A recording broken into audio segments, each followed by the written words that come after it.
Life After Prison. By Silence You. Kabanata 1411 hanggang 1420. Masayang nakikipagkwentuhan si Severin kay Sofia habang naglalakad sila sa mataong lugar. Wala siyang bantay noon, dahil hindi naman siguro sila dapat nakasakit ng sinuman nang dumating sila sa lungsod ilang oras na ang nakalipas. Nang makarating sila sa desyerto na parke na iyon, inisip ni Severin na may sumusunod sa kanya. Sinusundan tayo.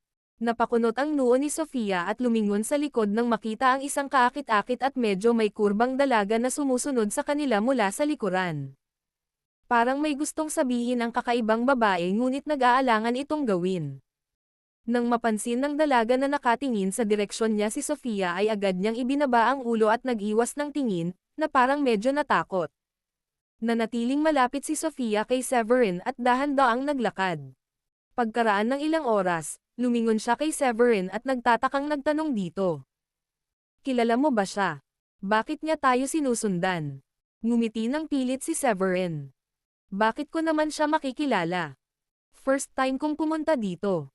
Pang-aasar ni Sofia. Ngunit siya ay patuloy na sumusunod sa atin. Siya ba ay isang matandang kaibigan mo? Hindi nakaimik si Severin. Ang tanging nagawa niya ay tanggihan ito. Siyempre hindi. Hindi ba alam ni Dayan at Sheila ang tungkol sa pagkakaroon ng matandang kaibigan na ito? Paano kung inilihim mo sa kanila ang kaibigang ito? Patuloy sa pang-aasar si Sofia. Maraming lalaki ang nakikipagrelasyon nang hindi nalalaman ng kanilang asawa dahil natatakot silang sabihin ito sa kanilang mga asawa. Baka manloloko ka, nakaramdam ng inatake si Severin. Ngumiti siya ng mapait at sinabing. Iyan ay katawa-tawa. Ako ay isang tao ng tapat at mabait. Hindi ako maglalako sa kanila. Dapat mo akong mas kilala kaysa sinuman. Ako ay isang gobernador ng county at isang third-grade alchemist. Madali akong makipagugnay sa ibang mga babae nang hindi kinakailangang pumunta sa likod ni Dayan at Sheila. At saka, pareho silang nagtitiwala sa akin, at hindi nila alam ang lahat ng bagay na ako. Tapos humagalpak ng tawa si Sofia. Tingnan mo naguguluhan ka na. Nagbibiro lang ako. Lumingon siya at tumingin sa babae sa likod nila. Nagtataka ako kung bakit kanina pa tayo sinusundan ng babaeng ito. Bakit hindi mo siya tanungin? Ginagawa niya akong hindi komportable. Tumanggaw si Severin. Okay. Tatanungin ko siya. Sabi niya habang tumalikod at humakbang papunta kay Betty.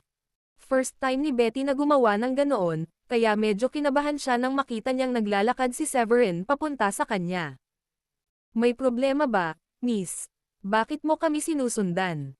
Tanong kaagad ni Severin nang makalapit ito sa kanya. Tumangala si Betty sa kanya na may malambing na tingin at sinabi. Nakalimutan mo na ba ako? Nagkaroon tayo ng hindi malilimutang gabi sa isa't isa. Gusto kong gawin ulit ito kasama ka sa isang gabi lang. Pakiusap. Hindi nakaimik si Severin. Sigurado siyang iyon ang unang pagbisita niya sa Raputab, kaya hindi niya maaaring makilala ang babaeng iyon. Bukod dito, siya ay isang level 6 warrior king, at wala siyang kakilala na babaeng may ganoong antas ng kakayahan. Hihihi. Napagkamalan mo siguro akong iba. Hindi kita kilala. Sabi ni Severin bago tumalikod para umalis. Lumingon si Severin nang papalapit na si Sofia kaya naman hinawakan agad ng babae ang kamay ni Severin at idiniin ito sa kanyang dibdib bago pa makapag-react si Severin. Hey, Miss, ikaw pala. Masasabi ni Severin na inilagay niya ang kanyang kamay sa isang bagay, malambot, ngunit nang lingunin niya ito kung ano ang maaaring mangyari, lubos siyang natarante sa kanyang nakita. Hindi ka maaaring magseryoso. Sakto namang nilapitan sila ni Sofia na tulala sa sitwasyon. Hindi ba hindi niya kilala si Severin? Bakit niya hinahawakan ang boobs niya? Minamolestya ako. Tulungan mo ako. Sigaw ni Betty na parang natulala sina Severin at Sofia. Hik. Ang pervert mo. Paano mo nahawakan ang dibdib ko kung nagtatanong lang naman ako ng direksyon? Bagamat iyon ang unang pagkakataon ni Betty na gumawa ng ganoon, mayroon siyang likas na talento sa pag-arte at ang kanyang mga mata ay namula sa isang instant. Hoy! Huwag kang gagawa ng maling paratang. Nang matauhan na si Severin ay umasim ang mukha niya at alam niya kaagad na set up na siya. Humiwalay siya sa kamay ni Betty at napatras ito ng ilang metro gamit ang hindi nakikitang puwersa na lumabas sa kanyang kamay. Sinadya niya ito, Sofia. Alam mo naman kung anong klaseng tao ako, di ba? Nag-aalala si Severin na hindi siya maintindihan, ngunit hindi niya alam na hindi niya namamalayan na nag-aalala siya sa nararamdaman ni Sofia. Saglit na natigilan si Sofia, ngunit sa kaibuturan niya ay nakaramdam siya ng lihim na saya. Si Severin ay dapat na nagmamalasakit ng malalim tungkol sa kung paano niya ito napansin kung nagmamadali itong ipaliwanag sa kanya ang lahat. Tumanggo siya. Huwag kang mag-alala. Buo akong naniniwala na hindi ka ganoong klase ng tao. Napaisip tuloy si Sofia. Maaaring maganda ang babaeng ito, ngunit hindi siya kasing ganda ko. Maging ang 6 na bodyguard ni Severin ay mas maganda kaysa sa kanya, at hindi ko man lang isinaalang-alang si Rachel at ang iba pang mga babaeng hallmasters sa equation. Kung si Severin ay hindi kailanman natukso ng sino man sa kanila, bakit siya biglang naaakit sa isang babaeng tulad nito? At saka, kung ang lahat ay kikilos sa lahat, pagkatapos ay tatalon siya sa lahat ng bagay na iyon. Ang masasabi ko, ang galing ng babaeng ito sa pag-arte, at ang kanyang mga paratang ay hindi kapani-pani walang mapangahas. Umakto si Yulo na parang napadaan sa lugar kasama si Ferrol at ang 4 na elder. Agad siyang lumipad pagkatapos marinig ang sigaw ng tulong. May problema ba? Bulalas ni Ferrol. Betty. Ikaw ba yan? Anong nangyari? Agrabyado agad na sabi ni Betty. Ferrol. Hinawakan ng lalaking ito ang mga suso ko. Pumunta ako sa park na ito dahil parang ang sarap mamasyal, pero pagkatapos. Lumapit siya at hiningi ang number ko. Nang tumanggi ako, hinawakan niya agad ang dibdib ko. Tumingin ka nga sa salamin, miss. Bakit niya gustong mostiyahin ang isang tulad mo? Hindi na nakatiis si Sofia at humakbang siya para sampelan siya sa ngalan ni Severin. Well. Minomolestya mo ang dalagang ito, ngunit sa halip na aminin ang iyong pagkakamali, ang kaibigan mong babae dito ay nagpatuloy lang at sinampal siya. Nililigawan mo si kamatayan. Lumapit si Ferrol habang nakatitig kay Severin at Sofia gayunpaman, hindi may kakailan na nabigla siya sa kagandahan ni Sofia. Siya ay napakarilag, at ang kanyang hitsura ay ganap na nalampasan si Betty, na palagi niyang iniisip ay isang napakagandang babae.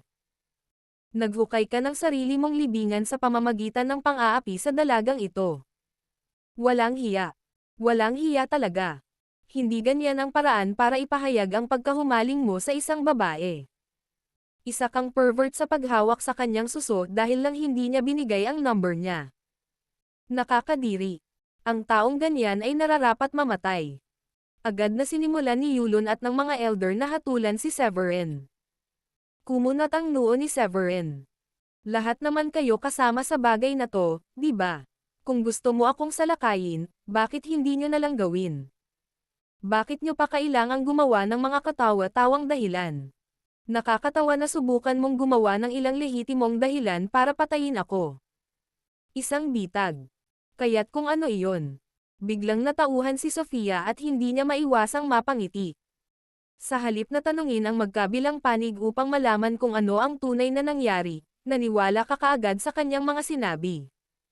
Nakikita ko ngayon na magkakasama kayong lahat. Agad na sabi ni Yulon kay Sofia. Ang kanyang katapangan ay hindi isang magandang bagay. Huwag magpalinlang sa kanyang hitsura. Tama. Nakikita mo pa ba ang kasintahan mo bilang mabuting tao pagkatapos niyang hablutan ang dibdib ng ibang babae? Pinaypayan ni Ferrol ang apoy at sinabi. Makipaghiwalay ako sa kanya ngayon kung ako sayo. Natigilan si Sofia. Hindi niya inaasahan na napagkamalan siya bilang kasintahan ni Severin. Siya ay mas nahihiya kaysa dati, ngunit hindi siya nag-abalang lumapit at magpaliwanag sa sarili dahil natutuwa siyang isipin ang kanyang kasintahan. Ang iyong grupo ay binubuo ng isang level 3 Warrior Emperor pati na rin ng 2 level 2 Warrior Emperor at isang level 1 Warrior Emperor. Napatingin si Severin sa 5 lalaking nakatayo sa harapan at nananjes. Saang liblib na pamilya ka galing? Pinakilos mo ba ang iyong pinakamakapangyarihang mga miyembro para dito? Tumigil sandali si Severin at nagpatuloy. Nagtataka ako kung bakit niyo ako pinupuntirya. Ito ang unang beses kong pumunta rito, kaya hindi ko naaalala na nasaktan kita noon. Tama ka. Agad na sinabi ni Yulon sabay ngisi. Hindi mo ginawa. Pero nagkataon na namamasyal kami dito pagkatapos naming kumain at nakarinig kami ng sigaw ng isang dalaga para humingi ng tulong. Isipin ang aking pagtataka nang nalaman kong pamangkin ko yung babaeng binyo bully. Hindi mahalaga kung ano ang sasabihin mo. Tatapusin ko ang buhay mo ngayon at makakamit ko ang hustisya para sa kanya. Napakunot naman ang noo ni Ferrol, humakbang paarap, at sinabi kay Yulon. Sir, mukhang nakikita niya ang iyong natamong tagumpay. Sigurado ako na mayroon siyang lihim na pamamaraan para makamit iyon. Baka makuha mo ang iyong mga kamay sa iba pang mga kawili-wiling bagay. Pagkasabi noon ay napakunot ang noo niya sa pagtataka at sinabing. At isa pa, parang hindi naman siya natatakot matapos malaman ang antas ng pagkamit mo. Posible bang nagkamali tayo ng paghatol? Mas mataas kaya sa inaasahan natin. Marahas na umawang ang labi ni Yulon. Bakit mo sinasabi sa akin ito sa ganitong ng oras na ito? Paano kung ang batang ito ay nagpapanggap lamang na kalmado? Hindi natin maaaring hayaan ang ating sarili na lokohin niya. Sumulyap si Yulon kay Betty at sinabing. Hahayaan mo na lang ba siyang makawala sa pangmomolestya sa girlfriend mo? Huwag mong kalimutang bilasin, sir.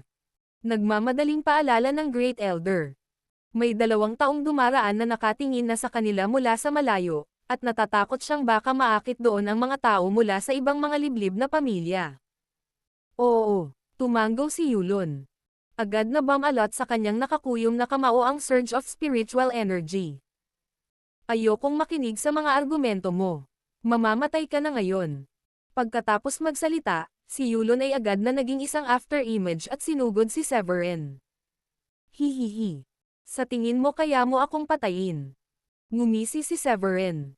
Bagamat hindi niya alam kung bakit gustong salakayin siya ni Yulon, hindi niya sinadyang magpigil matapos siyang salakayin ni Yulon nang walang babala. Kinuyam ni Severin ang kanyang mga kamao at ipinadala ang kanyang espiritual na enerhiya sa paligid nila gamit ang kanyang mental na kapangyarihan. Sa sumunod na segundo, nagbanggaan ang kanilang mga kamao at napalipad si Yulon. Tumalsik ang dugo sa kanyang bibig sa gitna ng hangin. Pinanood ng mga elder si Yulon na mauna at sabik na malaman kung kayang patayin ng patriarch si Severin nang walang kahirap-hirap. Ang eksena ay nagdulot sa kanila ng ganap na tulala, dahil hindi nila inaasahan na ang binata ay magkakaroon ng gayong kakilakilabot na lakas. Sabay-sabay natin siyang salakayin. Nagutos ang Great Elder sa iba pang mga elder. Hindi pa ako nagkaroon ng pagkakataong subukan ang aking lakas pagkatapos gumawa ng isang pambihirang tagumpay. Hayaan mo akong hawakan ang 2 sa kanila. Hiling ni Sofia, hinihimas ang mga palad sa tuwa. Isa na siyang level 4 warrior emperor, at ang kanyang natamo ay mas mataas kaysa kay Yulon. Ito ay higit pa sa sapat upang harapin ang mga elder. Sina Severin at Sofia na magkasunod na sumalakay, at lahat ng 5 miyembro ng Markloids ay napatay sa loob ng ilang minuto. Hindi. Imposible ito. Nagsimulang umatras sina Ferrol at Betty. Ang eksena sa harap nila ay lampas sa kanilang pinakamaligaw na pangarap. Si Severin at Sofia ay parang 2 Grim Reaper na kumukuha ng buhay ni Yulon at ng mga elder. Dumating ka na noong inakusahan mo akong nang momolestya sa iyo. Walang pakialam si Severin sa kanilang kalokohan. Ikinaway niya ang kanyang kamay at nagpadala ng 2 sinag ng espiritual na enerhiya na pumutol sa ulo ng 2 taong natatakot na iyon. Oh, nakakainip. Ang kanilang natamo ay mas mababa kaysa sa akin kaya't namatay sila bago pa man ako makapagsaya sa kanila. Hindi napigilan ni Sofia na mapabuntong hininga matapos subukan ang kanyang lakas. Tiningnan ni Severin ang mga bangkay at mapait na ngumiti. Ang mga taong ito ay mula sa isang liblib na pamilya, kaya't sigurado akong dapat magkaroon ng maraming kayamanan sa kanila. Medyo natigilan si Sofia, pero ngumiti siya at sinabing, bakit pa tayo nakatayo dito? Simulan natin ang pagnanakaw sa kanilang special rings. Kailangan nilang magkaroon ng ilang mga espiritual na halamang gamot na magagamit mo para sa alchemy. Sana hindi nila ako biguan. Ngumiti si Severin at lumapit para kunin ang spatial rings sa mga bangkay. Umalis sina Severin at Sofia nang maibulsa nila ang spatial rings. Hindi nagtagal pagkaalis nila, dumami ang nagkukumpulan matapos marinig ang kaninang kaguluhan. Nagmamadali ang lahat upang subukan at tingnan kung ano ang nangyayari doon. Ito ba ang mga Marsloid? Ang kanilang padre de pamilya at ang kanilang mga elder ay pawang mga warrior emperor. Ngunit patay na sila ngayon. Ang mga Markloid ay isang medyo disenteng malakas na pamilya, kaya laking gulat na namatay ang lahat ng pinakamalakas nilang lalaki. Itinuring din sina Ferrol at Betty na isa sa mas nakakasilaw na talento ng pamilya, gayunpaman, ang parehong kapalaran ay nahulog din sa kanila. Nasaktan ba nila ang isa pang makapangyarihang nakatagong pamilya? Ito ay tila imposible, gayunpaman. Paano nila papatayin ang napakaraming malalakas na tao sa isang kisap mata? Napakalakas ba nila kaya hindi man lang nagkaroon ng pagkakataon ang mga Markloid na makatakas? Ang ilang mga tao ay nabigla at namangha sa nakakatakot na resulta. Kung ang pinuno ng mga Markloid at ang kanilang 4 na elder ay patay na, hindi na sila mabubuhay bilang isa sa 12 ng mga liblib na pamilya sa loob ng lugar. Kailangan nating iulat sa ulo ng ating pamilya ang tungkol sa pagkamatay ng ni Yulon Marcel Lloyd. Nagulat ang mga miyembro ng iba pang liblib na pamilya sa eksenang iyon at agad na nagtakbuhan. Ano ang dapat nating gawin ngayon? Paano kung maghanap muna tayo ng mapagpahingahan? Tanong ni Sofia kay Severin. Naisip ni Severin ang susunod nilang gagawin at sinabi. Pinatay lang natin ang pinuno ng isang liblib na pamilya kasama ang mga elder sa kanyang pamilya. Magiging sanhi ito ng ilang uri ng sensasyon. Bagamat hindi ko pa alam kung bakit nila tayo inatake, sa palagay ko ay pinakamahusay na umalis sa lugar na ito at humanap ng ibang lugar upang makapagpahinga. Alam ng Diyos kung ano pang problema ang kailangan nating harapin kung mananatili tayo rito. Tumanggaw si Sofia at lumipad kasama si Severin.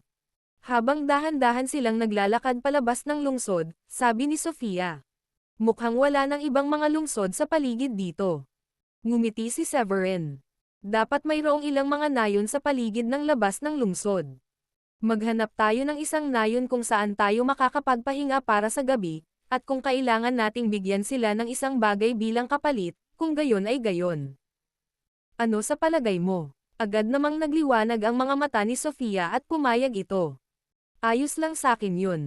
Naghahanda ako para sa posibilidad na manatili tayo sa isang kuweba para sa gabi, ngunit ang iyong mungkahi na maghanap ng isang tao sa isang nayon ay mas mahusay.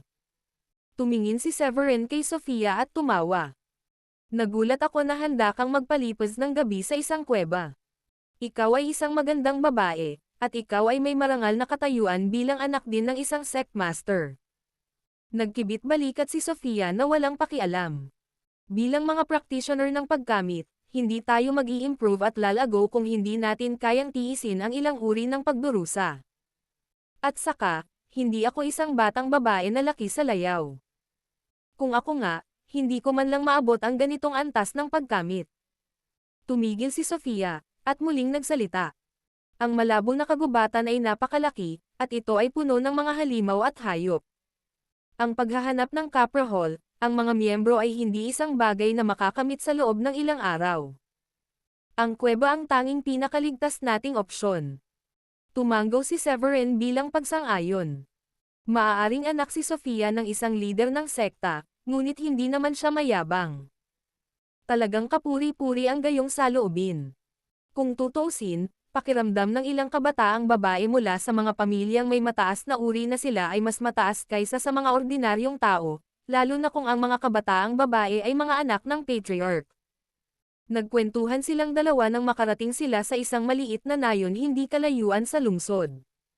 Ang nayon ay napakatahimik, at ang kaaya-ayang tunog ng kalikasan ay nagbigay ng tahimik at mapayapang pakiramdam. Lumipad silang dalawa sa isang patio at tumawag si Severin mula sa labas. May tao ba rito? Nagliwanag ang mga ilaw sa sala at maya-maya ay may lumabas na dalawang magkapatid na magkaibang kasarian. Napakabata pa nila, ang lalaki ay mga 14 o 15 taong gulang, at ang babae ay mga 2 taon na mas bata sa kanyang kapatid.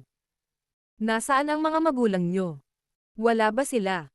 Sinulyapan ni Severin ang magkapatid at nag-aalalang nagtanong. Ngumiti ng mapait ang binata at sinabi kay Severin. May kailangan ka ba sa amin? Ang pangalan ko ay Tara, at ito ang aking kapatid na babae, si Lina. Ang aming mga magulang ay pumunta sa isang mapanganib na lugar 2 taon na ang nakalilipas upang maghanap ng mga halamang espiritual, ngunit hindi na sila bumalik pagkatapos noon. May mga nagsabi sa amin na ang aming mga magulang ay patay na, ngunit naniniwala ako na sila ay buhay pa. Marahil ay babalik sila balang araw. Ano ang pangalan ng mapanganib na lugar na pinuntahan ng iyong mga magulang? Nakaramdam ng simpatsya si Sofia nang marinig ang sinabi ng mga kabataan. Kung tutuusin, pareho pa silang bata, at hindi naging madali para sa kanila ang mabuhay. Sabi ni Tara. Pumunta sila sa Foggy Forest 2 taon na ang nakakaraan, at hindi na sila nakauwi mula noon. Sinasabi sa amin ng mga tao na patay na ang aming mga magulang. Bagamat tumahimik si Lina ay namumula ang kanyang mga mata at kinagat niya ang kanyang labi para pigilan ang sarili sa pag-iyak. Ano ang mga pangalan ng iyong mga magulang? Malapit na kaming pumunta sa Foggy Forest. Kung makikita namin sila, baka maibalik namin sila. Nag-alok si Sofia na tulungan si Tara na hanapin sila. Gayunpaman, alam niya na malamang napatay na ang mga magulang ng mga kabataan kung hindi pa sila nakabalik pagkaraan ng 2 taon. Kung tutuusin, walang magulang ang magiging malupit na iiwan ang kanilang mga anak. Tutulungan mo kami. Naningkit ang mga mata ni Lina at agad niyang sinabi sa kanila. Ang pangalan ng tatay ko ay Billy Moreno, at ang pangalan ng nanay ko ay Lulu Lev. Ipinapangako kong magtatrabaho ako sa iyo sa buong buhay ko kung maibabalik mo sila, kahit na ang ibig sabihin nito ay magtrabaho para sa iyo bilang isang alipin. Bagamat nagniningning ang mga mata ni Teres sa tuwa, alam niyang maliit lang ang tsansa na mabuhay ang kanilang mga magulang. Ngumiti siya ng pilit at sumenyas bilang pagpapahalaga. Salamat sa inyong kabaitan pareho.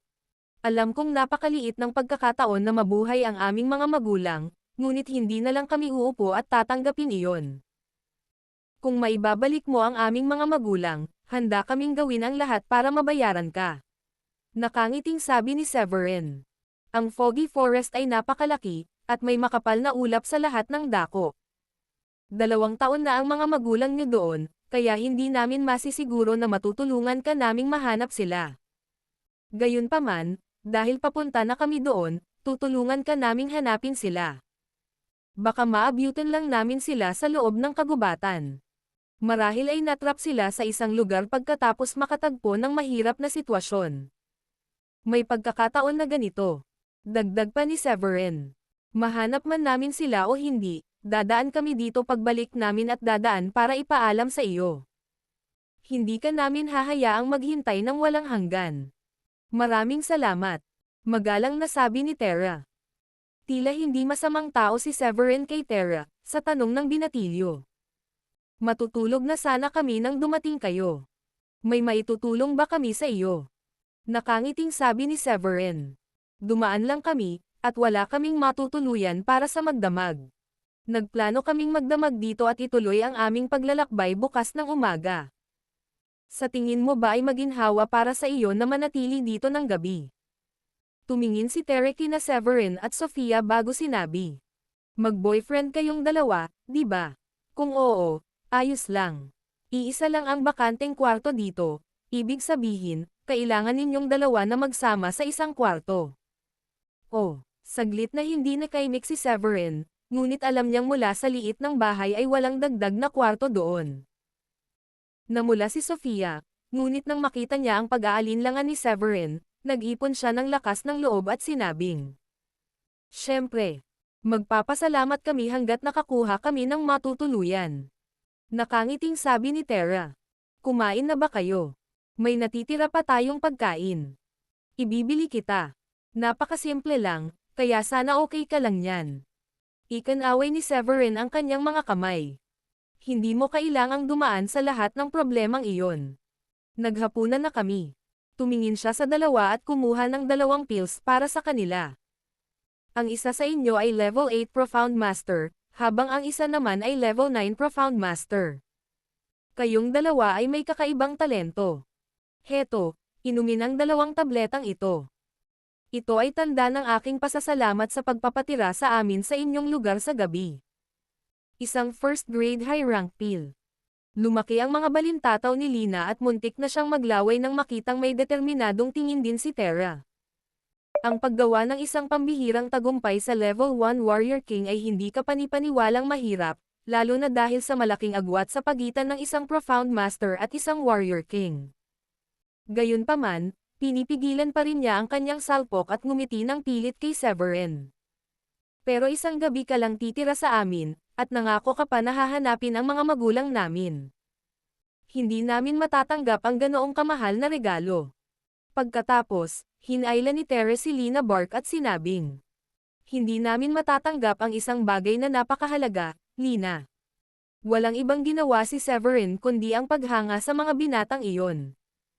Hindi niya inaasahan na si Terra ay gagawa ng ganoon kabait na pananalita sa murang edad.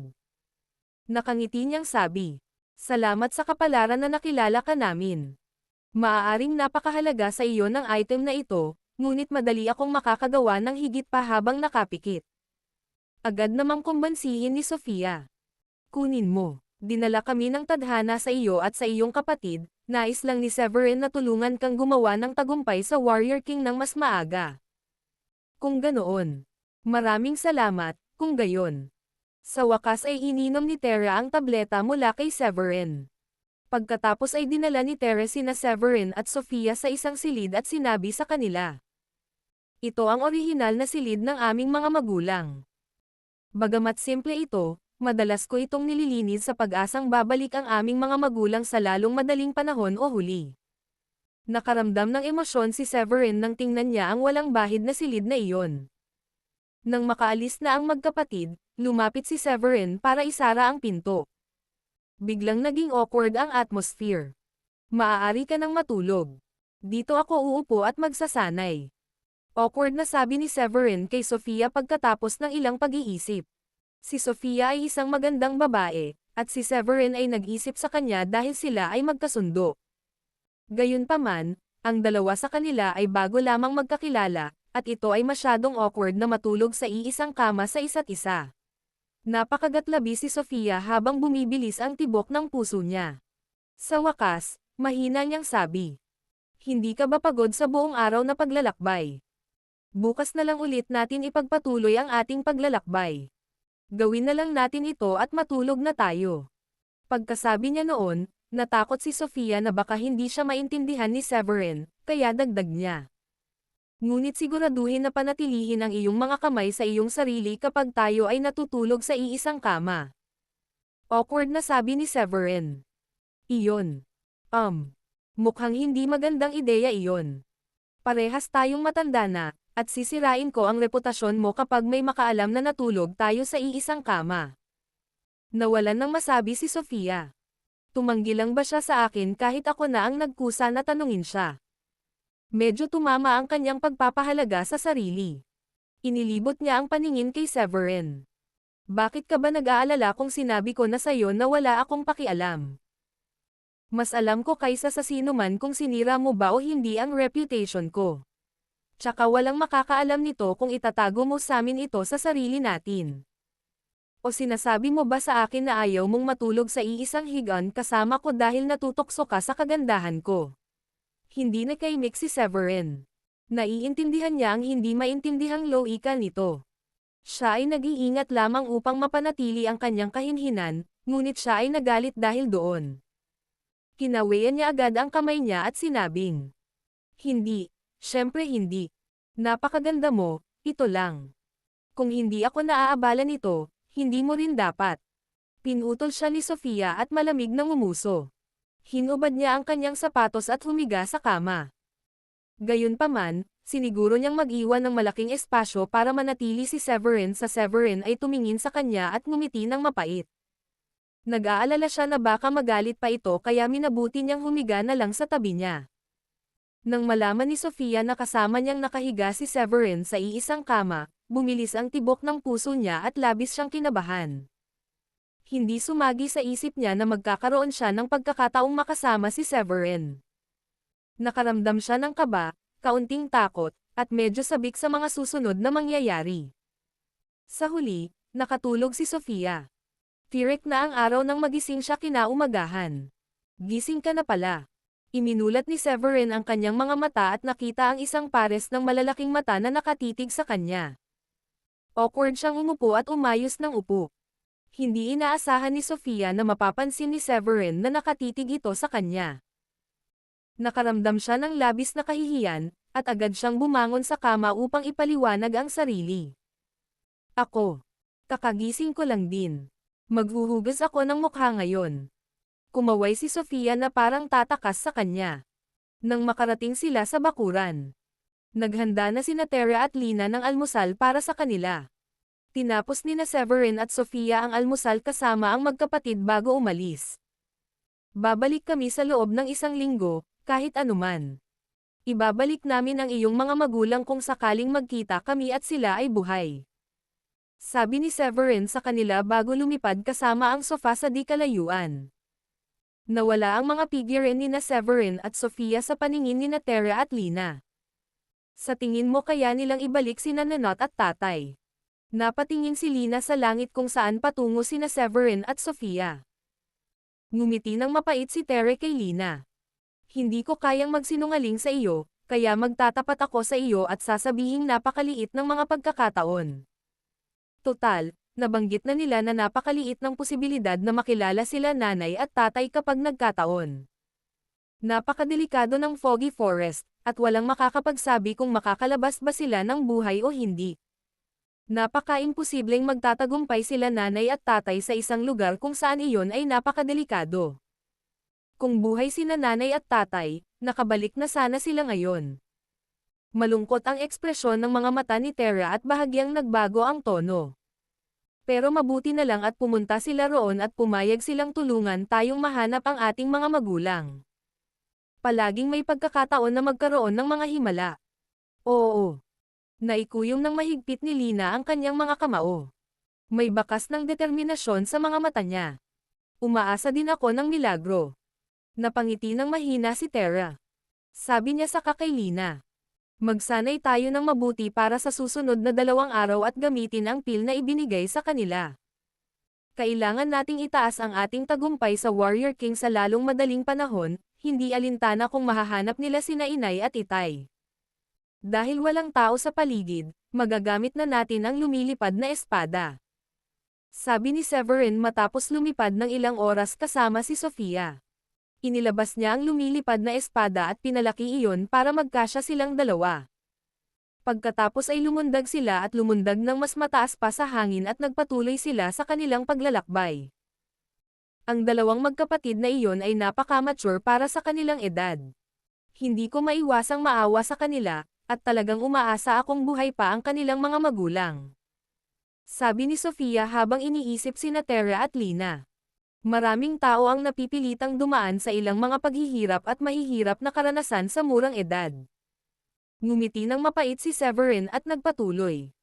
Ang magagawa lang natin ay subukan ang ating makakaya upang makatulong na mahanap ang kanilang mga magulang. Maliban kung ang kanilang mga magulang ay nakulong sa isang lugar at nasa isang natatanging posisyon upang mabuhay sa loob ng 2 taon, malamang na sila ay patay na. Subukan lang natin ang swerte natin. Nakangiting sabi ni Sofia. Lumipas ang oras sa isang iglap, at nakarating silang dalawa sa gilid ng kagubatan bandang hapon. Nang marating nila ang lugar na iyon, pinigilan ni Severin ang lumilipad na espada at itinago ito pagkatapos tumalon ang dalawa. Isang walang katapusang dagat ng hamog ang makikita mula sa kinaroroonan nila, at sino mang ordinaryong tao na papasok sa kagubatan ay magkakaroon ng mas mababa sa 1 metro ng visibility. Sa kabaligtaran, ang mga espiritong hayop sa loob ay nakasanayan na sa kapaligiran doon, na ginagawang mas madali para sa kanila ang pag-atake at pagpatay ng mga tao.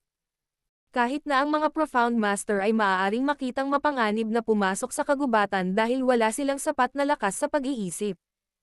Gayunpaman, hindi nagkaroon ng problema sina Severin at Sofia sa pagpasok sa lugar. Sila ay mga warrior emperor, kaya't ang kanilang paningin sa kagubatan ay hindi masyadong mahahadlangan ng hindi ginagamit ang kanilang kapangyarihan sa pag-iisip.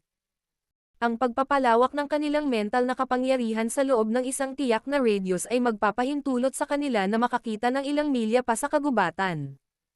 Nanatiling walang pakialam si Severin habang nakatingin sa maulap na kagubatan at nakikinig sa mga nakakatakot na dagandong na nagmumula sa loob. Gayunpaman, pinaalalahanan pa rin niya si Sofia. Maaaring medyo mataas ang ating natamo, ngunit ito ang una nating pagsabak sa isang mapanganib na lugar. Kailangan nating maging mas maingat kapag nasa loob tayo at bigyang pansin ang ating paligid, okay? Hindi napigilan ni Sofia ang sarili na makaramdam ng saya nang marinig niya kung gaano siya nag-aalala para sa kanya. Napaisip siya sa sarili. Sobrang maalalahanin niya sa akin. Pangako mag-iingat ako. Nakangiting tumango si Solia. Kahit na ang aming mental power ay nagbibigay sa amin ng higit na kailanawan sa isang malawak na lugar, hindi kami maaaring maging masyadong malayo sa isa't isa. Sa ganoong paraan, maaari pa rin kaming magkaroon ng isa't isa kung magkamali. Nagulat siya. Ngumiti nang walang pakialam si Severin. Hindi pa tayo nakapunta sa ganoon kadelikadong lugar, at hindi ko alam kung anong uri ng mga espiritong hayop ang naruroon. Mas mabuti na manatili ka sa akin. Kung tutuusin, ang iyong mental power ay hindi kasing lakas, at ang iyong saklaw ay hindi ganoon kalawak. Medyo natigilan si Sofia. Hindi niya alam kung matutuwa siya o malulungkot, pero natutuwa siya na gusto ni Severin na manatiling malapit siya rito. Sa ganoong paraan, ang dalawa sa kanila ay magkakaroon ng mas maraming pagkakataon na makipag-ugnayan sa isa't isa. Gayunpaman, mula sa kanilang pananaw, ang kanyang mga salita ay tila isang masakit na pagpuna sa kanyang mga kakayahan. Ano ang ibig mong sabihin na ang aking pag-iisip ay hindi kasing lakas at walang malawak na hanay? Sinasabi mo bang hindi ako sapat? Naisip niya. Bilang isang level 4 warrior emperor, nasaktan si Sofia nang ipahiwatig ni Severin na hindi siya sapat na malakas. Sa kasamaang palad, ang lalaki sa kanyang harapan ay may pagkamit ng isang saint, at ang kanyang mga protesta ay wala siyang makukuha kahit saan. Sige. Sisiguraduhin kong mananatiling malapit sa iyo. Hindi ko naman siguro kailangan makipag-away kung nandyan ka, baka matrato ko pa to bilang isang maliit na pagliliwaliw. Nakayukong sabi ni Sofia kay Severin. Hindi napigilan ni Severin ang mapangiti nang marinig iyon. Mabuti na mayroon kang ganyang kaisipan. Sigurado ako na walang napakaraming tao sa mundo na maaaring ilarawan ang kanilang oras sa isang mapanganib na lugar bilang isang ekskursyon lamang. Naaliw si Sofia sa sagot ni Severin. Iyon ay dahil pakiramdam ko ligtas ako sa iyong tabi. Narinig kong sinabi ni Dayan na level 2 saint ka. Ibig sabihin mas malakas ka sa tatay ko. Level 1 saint lang siya. Naiintindihan ko kung bakit ayaw mong sumali sa aming Stormy Mound sect. Baka mapahiya ang tatay ko kapag nalaman niya ang antas ng iyong pagkamit. Nakangiting sabi ni Severin. Hindi naman dahil doon. Nangako ako sa junior ng aking master, na tinatawag kong uncle. Master, natapusin ang gawaing itinalaga niya sa akin. Masyado pa akong na-curious kung ano ang gantimpala na ibibigay niya sa akin. Magiging masaya ako kung ito ay isang bagay na magbibigay daan sa akin upang mapabuti ang aking pagkamit sa ilang mga antas. Isa ka ng third-rank alchemist. Sabi ni Sofia. Kapag nakagawa ka ng tagumpay sa 4th rank alchemist, mas madali kang magkaroon ng tagumpay sa iyong tagumpay. Ang pagtulong sa iyong sarili ay palaging isang mas mahusay na opsyon kumpara sa pag-asa sa ibang tao. Nakangiting sabi ni Severin. Hindi mo rin masasabing ganyan. Bagay din naman ang makakuha ng gantimpala. Nagawa ko lang maging alchemist dahil sa alchemy manual na binigay niya. Wala ako sa kinatatayuan ko ngayon kung hindi dahil sa kanya.